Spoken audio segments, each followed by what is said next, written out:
आज हम बात कर रहे हैं उत्तर प्रदेश के लखीमपुर खीरी में हुई एक बेहद दुखद घटना के बारे में। एक 13 साल की लड़की की कहानी।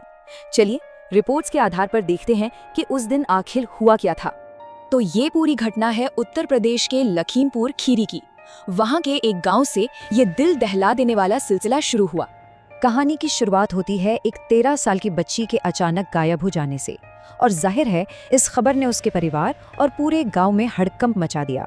शुरुआत में तो सब कुछ बिल्कुल नॉर्मल था, एक आम स्कूल का दिन। लेकिन जैसा कि बाद में पता चला, ये दिन किसी भी तरह से आम नहीं था।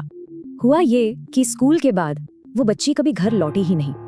घंटे बीतते गए, रात हो गई और उसके माता पिता का डर बढ़ता चला गया। उन्हें समझ आ गया था कि कुछ तो बहुत गड़बड़ है। अब बेटी के गायब होने से घबराए हुए परिवार ने फौरन मदद मांगने का फैसला किया। जैसा कोई भी माँ बाप करता, वो लोग भी सीधे पुलिस के पास पहुंचे। रिपोर्ट्स के मुताबिक वो अपनी बेटी की गुमशुदगी की रिपोर्ट लिखवाने के लिए लोकल पुलिस स्टेशन गए थे।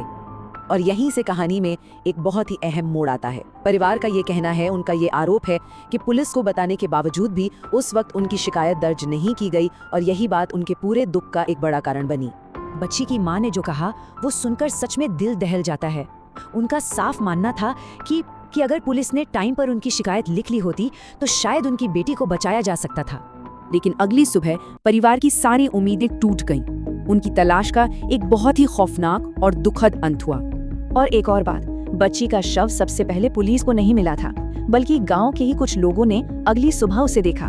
उस बच्ची का शव पास के ही एक गन्ने के खेत में मिला था। सोचिए, इस जगह ने इस पूरी दुख भरी कहानी को और भी ज्यादा डरावना बना दिया।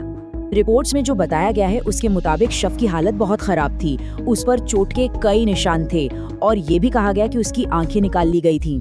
ये एक ऐसा मंजर था जिसने गांव वालों को और बाद में मौके पर पहुंची पुलिस को भी अंदर तक हिलाकर रख दिया। खैर, इस खौफनाक खोज के बाद अब जाकर पुलिस की आधिकारिक जांच शुरू हुई। तो जैसे ही गांव वालों से खबर मिली, पुलिस एक्शन में आई। वो मौके पर पहुंची, शव को कब्जे में लिया, उसे पोस्टमार्टम के लिए भेजा और फिर जाके शिकायत दर्ज की। हाँ, वही शिकायत जिसे परिवार वालों ने एक रात पहले दर्ज करवाने की कोशिश की थी। मामला कितना गंभीर था, इसका अंदाजा इसी बात से लगाया जा सकता है कि जिले के एसपी यानी पुलिस अधीक्षक गणेश प्रसाद साहा खुद जांच की निगरानी करने के लिए मौके पर पहुंचे।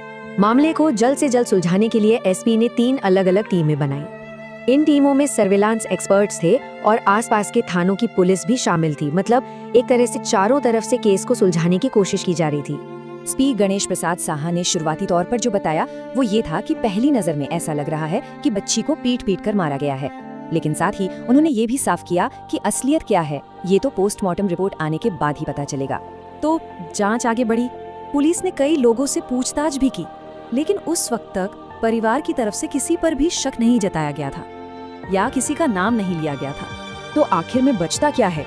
एक परिवार जो एक कभी न खत्म होने वाले दुख से गुजर रहा है, और एक बहुत ही परेशान करने वाला सवाल, एक ऐसा सवाल जो परिवार के आरोपों के बाद और भी बड़ा हो जाता है कि क्या ये सब होने से रोका जा सकता था?